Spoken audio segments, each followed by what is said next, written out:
الحمد لله الذي أرسل رسوله بالهدى ودين الحق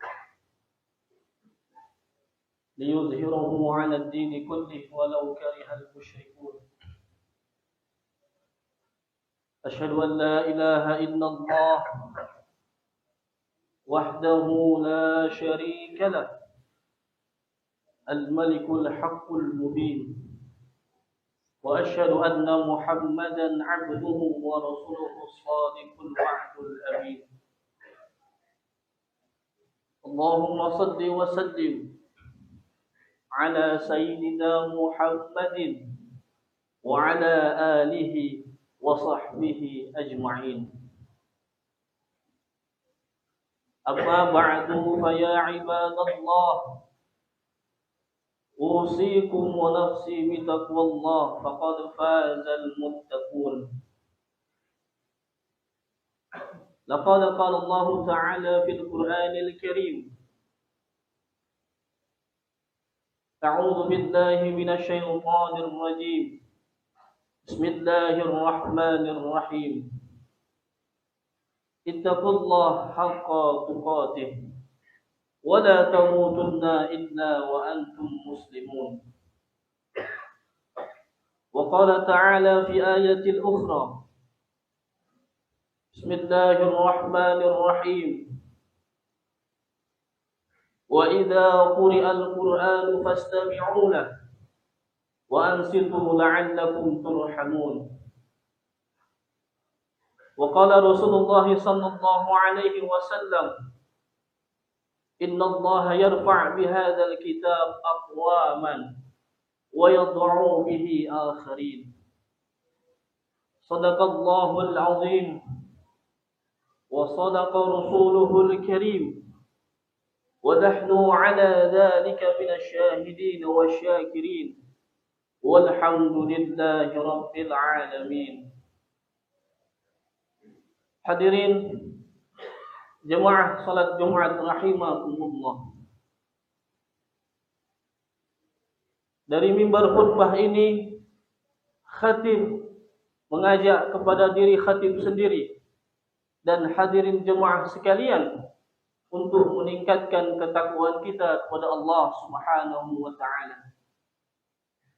Sebagaimana firman Allah dalam surah Al-Hujurat ayat 13, Allah katakan: A'udzu billahi minasyaitonir rajim. Bismillahirrahmanirrahim. Inna akramakum 'indallahi atqakum. Sesungguhnya orang-orang yang paling mulia di antara kalian adalah orang yang paling bertakwa. Ayat ini menjelaskan tentang memberikan tolak ukur yang baru dalam mengukur kemuliaan manusia. Sebelum turunnya Al-Quran, manusia selalu menjadikan harta, pangkat, jabatan, dan kedudukan keluarga di dalam masyarakat sebagai tolak ukur kemuliaan. Akan tetapi, Al-Quran mengganti tolak ukur tersebut dengan sesuatu yang lebih adil, yaitu ketakwaan kita kepada Allah Subhanahu wa taala. Inna akramakum indallahi atqakum. Sesungguhnya orang-orang yang paling mulia di antara kalian adalah orang yang paling bertakwa. Hadirin jemaah salat Jumat rahimakumullah.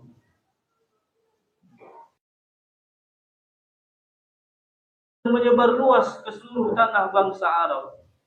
Fakta historis ini dapat dilihat dan diketahui dari adanya hubungan yang berkaitan baik antara unsur-unsur budaya yang terkandung pada bangsa Timur Tengah maupun pengenalan secara simbolis dalam tatanan ilmu-ilmu ketimuran tersebut dengan ajaran Islam. Kendati pun demikian, perlu diketahui dan dipahami secara cermat bahwa Al-Quran diturunkan sebagai sumber ajaran bagi seluruh kaum muslimin yang ada di seluruh dunia, dan bukan semata-mata hanya diturunkan bagi kaum bangsa Arab saja. Hadirin jemaah salat Jumat rahimakumullah.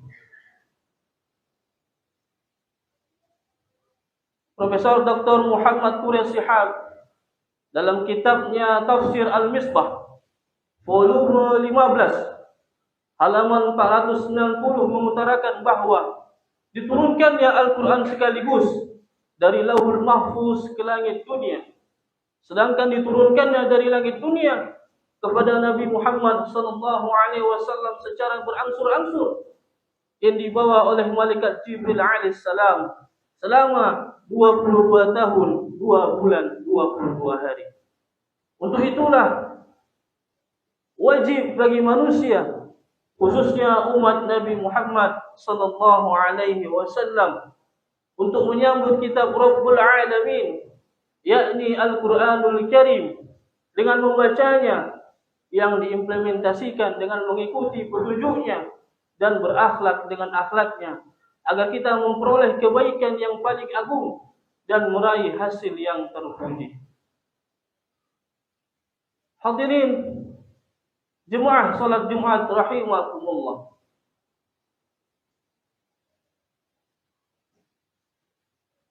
Dalam surah Al-A'raf, sebagaimana yang Allah firmankan dalam surah Al-A'raf ayat 204. A'udzu billahi minasyaitonir rajim.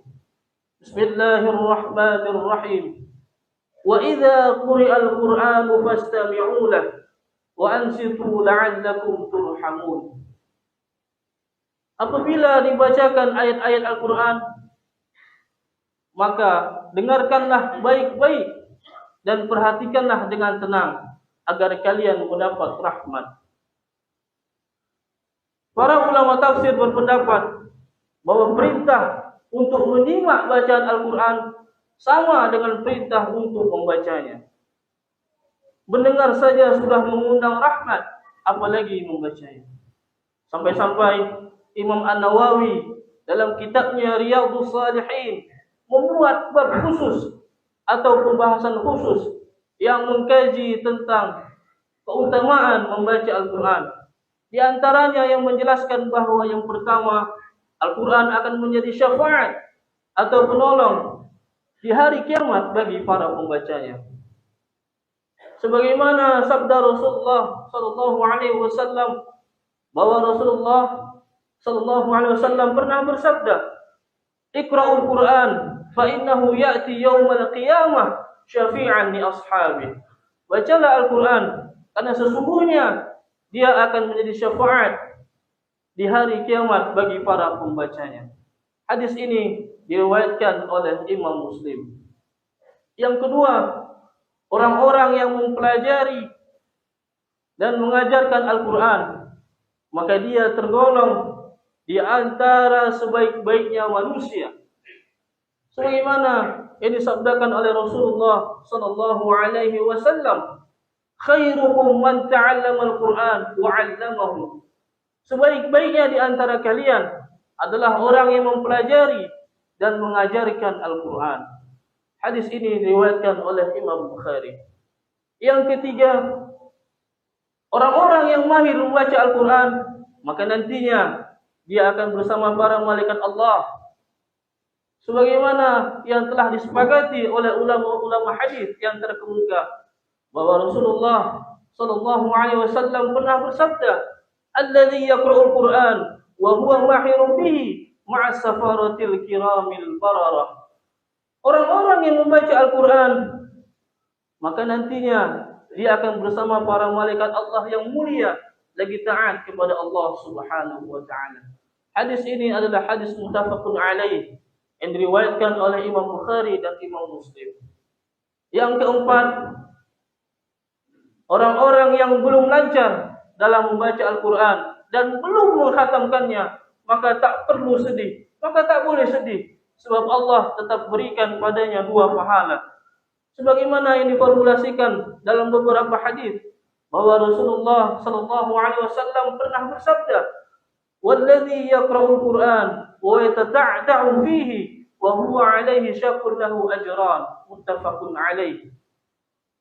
Dan orang-orang yang membaca Al-Quran sedangkan dia masih terbata-bata dan berat dalam membacanya, maka nantinya dia akan mendapatkan 2 pahala.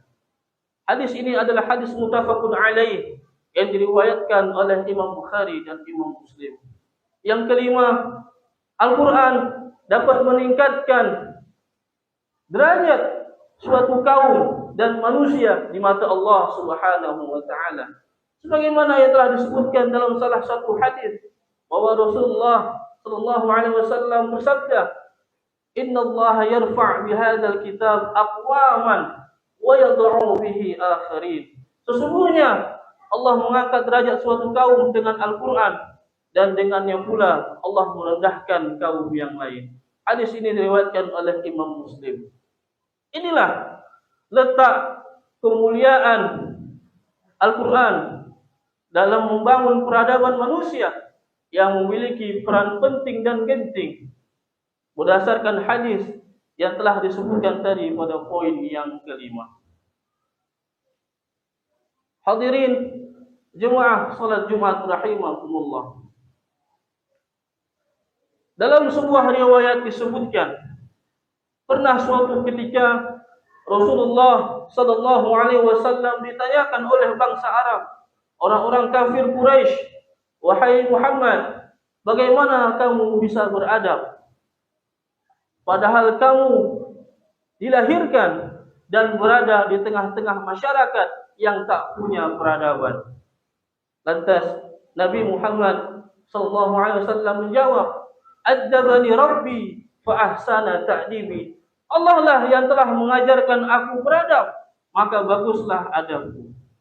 Inilah kata adab yang kemudian meluas menjadi kata peradaban. Profesor Naqib Al-Atas mengatakan bahwa kata-kata adab tersebutlah pada awalnya diawali dengan kata per dan diakhiri dengan kata an. Maka terbentuklah jadi sebuah kata peradaban. Mengutip syair Ahmad Syauqi dalam untayan hikmahnya, "Innamal umamul akhlaq ma baqiyat, fa inhum dhahabat akhlaquhum dhahabun." Suatu bangsa akan kuat dan terus bisa terjunjung tinggi apabila bangsa tersebut memelihara kemuliaan dan muruahnya. Selama bangsa tersebut memelihara dan menjaga peradabannya. Oleh sebab itu, apabila suatu bangsa sudah hancur peradabannya, maka bangsa itu akan terjajah kembali. Hadirin jemaah salat Jumat rahimakumullah.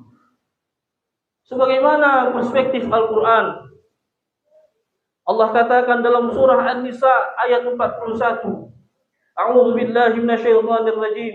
Bismillahirrahmanirrahim. Fa kaifa idza ji'na min kulli ummatin bi syahidin wa ji'na bika 'ala haula'i syahida." Maka bagaimanakah halnya orang-orang kafir nanti apabila kami mengutus seorang saksi atau rasul dari tiap-tiap umat, dan kami mengutus kamu Muhammad sebagai saksi atas mereka sebagai umatmu.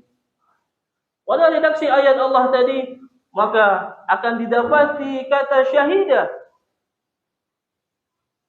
yang menunjukkan makna, mengandung makna berkata yang benar.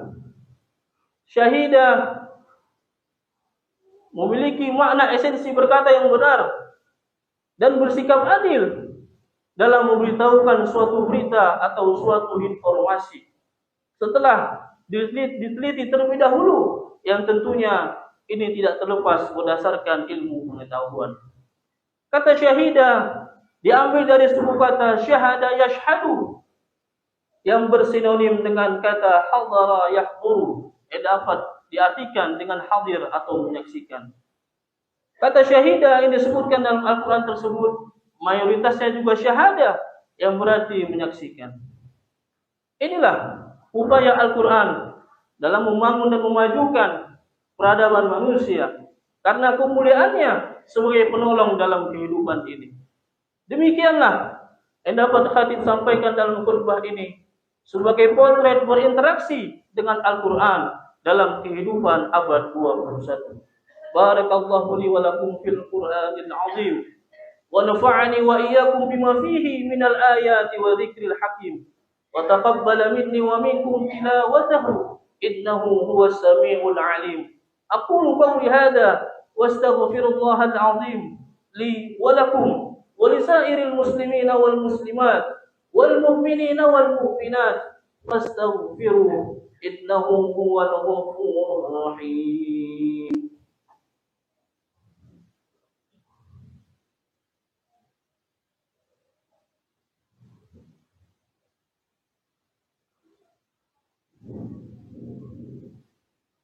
الحمد لله أمرنا بالاتهان والاعتصام بحبل الله المتين. أشهد أن لا إله إلا الله وحده لا شريك له إياه نعبد وإياه نستعين وأشهد أن محمدا عبده ورسوله المبعوث رحمة للعالمين. اللهم فصل وسلم وبارك على سيدنا محمد وعلى آله وأصحابه أجمعين. أما بعد فيا عباد الله اتقوا الله ما استطعتم وسارعوا إلى مغفرة من رب العالمين واعلموا أن الله سبحانه وتعالى أمركم بأمر بدأ فيه بنفسه وثنى بملائكته المسبحة بقدسه فقال تعالى في كتابه الكريم: أعوذ بالله من الشيطان الرجيم بسم الله الرحمن الرحيم إن الله وملائكته يصلون على النبي يا أيها الذين آمنوا صلوا عليه وسلموا تسليما. اللهم صل وسلم وبارك على سيدنا محمد سيد المرسلين وعلى آله وأصحابه وأزواجه وقرابته وذريته أجمعين. وارض اللهم على أربعة الخلفاء الراشدين سيدنا أبي بكر وعمر وعثمان وعلي وعلى باقية الصحابة والتابعين وتابع التابعين ومن تبعهم بإحسان إلى يوم الدين وعلينا معهم برحمتك يا أرحم الراحمين. اللهم اغفر للمسلمين والمسلمات والمؤمنين والمؤمنات الأحياء منهم والأموات برحمتك يا أرحم الراحمين. اللهم أرنا الحق حقا وارزقنا اتباعه وأرنا الباطل باطلا وارزقنا اجتنابه.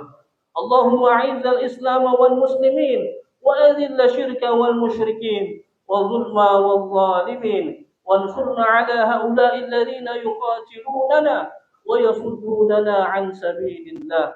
ربنا ظلمنا أنفسنا وإن لم تغفر لنا وترحمنا لنكونن من الخاسرين.